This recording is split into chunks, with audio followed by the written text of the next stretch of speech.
حریف جوشش دریا نہیں خود دار یہ ساحل، حریف جوشش دریا نہیں خود دار یہ ساحل،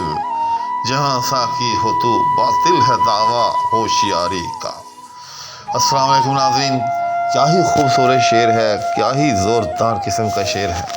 اور یہ اسی غزل کا شعر ہے جس کا ایک شعر میں آپ کی خدمت میں پیش کر چکا ہوں، لطافت بے کثافت جلوہ پیدا کر نہیں سکتی۔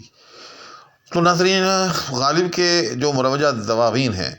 ان میں اس غزل کے دو شعر جو ہیں یوں قطع کی صورت میں ملتے ہیں، اسی لیے میں اس کو صورتاً قطع کہتا ہوں، معناً قطع نہیں کہتا۔ یعنی ظاہر میں ایسا لگتا ہے کہ غالب کا یہ قطع ہے، تو یہ قطع نہیں ہے، کیونکہ قطع میں تو پھر یہ ہوتا ہے کہ دونوں شعر جو ہوتے ہیں قطع کے وہ آپس میں ایک دوسرے کے ساتھ جو ہے مربوط ہوتے ہیں، لیکن یہ شعر جو ہیں دونوں آپس میں ہرگز مربوط نہیں ہیں، بلکہ یہ جس طرح سے غزل میں ہر شعر ایک مستقل شعر ہوتا ہے، تو یہ دونوں شعر بھی مستقل ہیں۔ اور جو غالب کے اور دواوین ہیں یعنی غیر مروجہ دواوین، تو ان میں اس غزل کے اور مزید اشعار بھی ملتے ہیں، تو اس سے بھی یہ سمجھ میں آتا ہے کہ یہ ایک مکمل غزل تھی، لیکن جس نے بھی پھر غالب کا یہ انتخاب کیا ہے تو انہوں نے اس کے دو شعر جو ہیں وہ بطور انتخاب رکھے ہیں، اور کہا جاتا ہے کہ غالب نے یہ انتخاب جو ہے وہ خود فرمایا ہے، تو انہوں نے خود جو ہے یہ دو شعر جو ہیں وہ رکھے ہیں۔ تو بہرحال اس تمہید کے بعد اس شعر کی جو ہے وہ تشریح کی طرف آتے ہیں۔ تو غالب کہتا ہے کہ حریف جوشش دریا، تو سب سے پہلے مشکل الفاظ کے معنی دیکھ لیتے ہیں۔ حریف کا مطلب ہوتا ہے دشمن، ویسے عام طور پر کہا جاتا ہے کہ میں کوئی آپ کا حریف ہوں یا فلاں شخص جو ہے وہ میرا حریف ہے، تو حریف دشمن کے معنی میں بھی ہے اور مقابل کے معنی میں بھی ہے، اور یہاں جو ہے یوں سمجھیں کہ مقابل کے معنی میں ہے مقابلہ کرنے والا، اس کے ساتھ زور آزمائی کرنے والا۔ جوشش جوش کے معنی میں ہے، جوش بھی کہتے ہیں اور جوشش بھی کہتے ہیں، دونوں میں کوئی خاص فرق نہیں، یہ دونوں آپس میں باہم مترادف ہے۔ تو جوشش دریا یعنی جوش دریا۔ خودداری ساحل، ساحل کی خودداری، خودداری اس کو کہتے ہیں کہ جو شخص انا پرست ہو، جو کسی کی نہ مانے، جو ہلائے ہلے نہیں، جو ہٹائے ہٹے نہیں، ٹھیک ہے، جو جھکائے جھکے نہیں، تو جس میں یہ چیزیں ہوں گویا کہ وہ صاحب خودداری ہے۔ تو خودداری ساحل یعنی ساحل کی خودداری، تو ساحل کی خودداری اس میں ہے کہ چاہے اس کو موجیں جتنا بھی جو ہے وہ آ کر گرانے کی کوشش کریں، لیکن وہ پھر بھی جو ہے اسی طرح سے قائم رہے۔ آپ نے دیکھا ہوگا سمندر کی جو لہریں ہوتی ہیں وہ کس طرح سے جو ہے وہ ساحل کے ساتھ آ کر ٹکراتی ہیں، اور ساحل جو ہے کہ پھر بھی اسی طرح سے بالعموم جہاں کہیں وہ پتھر وغیرہ ساحل پہ پھینک دیے گئے ہوں، جہاں مٹی پر مبنی ساحل ہو وہاں تو نہیں، لیکن شہروں کے قریب قریب جہاں پتھر ڈال دیے جاتے ہیں تو وہاں بالکل ایسے لگتا ہے کہ یہ ساحل جو ہے بڑا خوددار ہے، اور موجیں جو ہیں اس کو بار بار جو ہے وہ جھکانے کی گرانے کی کوشش کر رہی ہیں، لیکن ساحل ہے کہ اپنی خودداری کو جو ہے وہ دکھا رہا ہے، اور مجال ہے کہ موج کے جھکائے جھک جائے۔ اس کے بعد دوسرا مصرع، جہاں ساقی ہو تو باطل ہے دعویٰ ہوشیاری کا۔ اچھا، یہاں میں نے ایک آدھ دیوان میں پارسائی کا لفظ بھی دیکھا ہے، تو شاید وہ محرف ہے، یعنی کسی صاحب نے جو ہے اپنے تئیں وہ ساقی اور معنی کی رعایت سے یہاں پارسائی کا لفظ جو ہے وہ ڈال دیا ہے، لیکن چونکہ غزل کے جو قوافی ہیں ان میں پارسائی کی بجائے ہوشیاری کا لفظ ہی جو ہے وہ مناسب لگتا ہے، تو اس لیے یہاں ہم ہوشیاری ہی کو رکھیں گے۔ ہوشیاری یعنی صاحب ہوش ہونا، یہ لفظ بھی چندوں الفاظ میں سے ہے کہ جن کے معنی جو ہیں وہ عام بول چال میں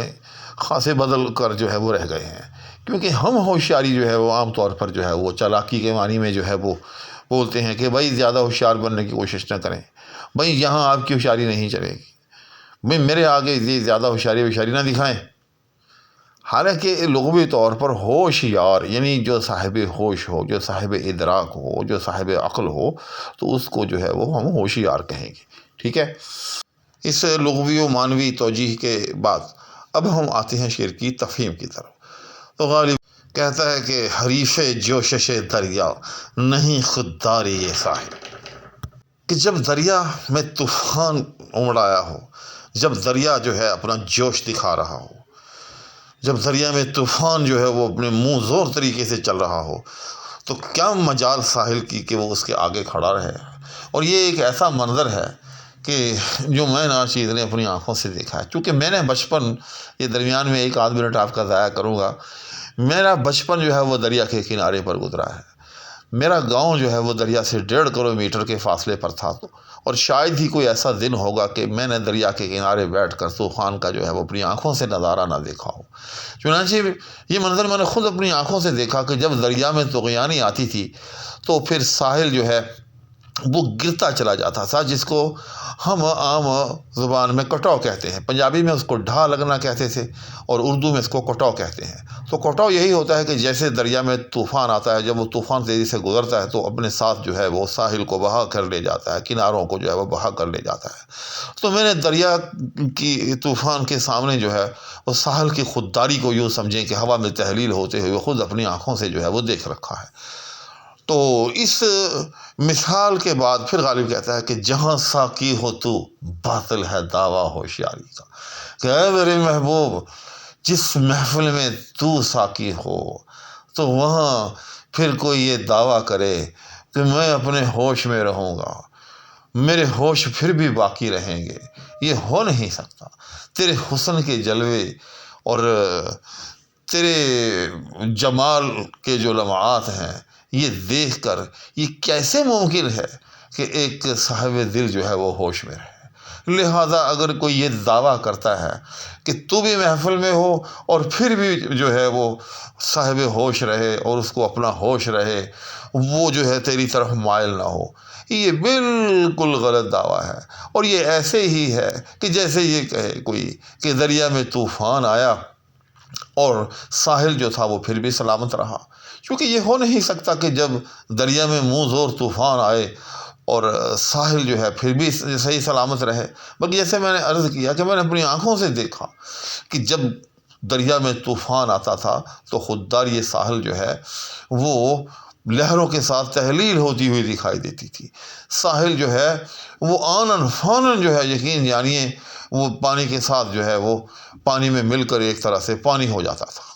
تو ناظرین یہ شعر جو ہے بہت خوبصورت شعر ہے، اور غالب نے اس شعر کے ذریعے گویا کہ جمال یار اور حسن یار کو ایک گناہ خراج تحسین پیش کیا ہے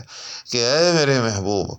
جب تو محفل میں آتا ہے، جب تیرا حسن جلوہ گر ہوتا ہے تو کیا مجال ہے کسی صاحب دل کی کہ وہ تجھے دل نہ دے، کیا مجال ہے کسی عاشق کی کہ وہ تجھ پر عاشق نہ ہو.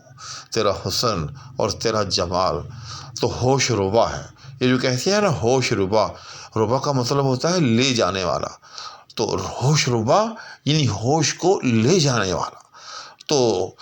تیرا جمال تو ہوش ربا ہے، وہاں کسی کی ہوشیاری جو ہے وہ کیوں کر چل سکتی ہے. تو ناظرین اسی کے ساتھ میں دعاؤں کی درخواست کے ہمراہ اب آپ سے اجازت چاہوں گا. اللہ حافظ.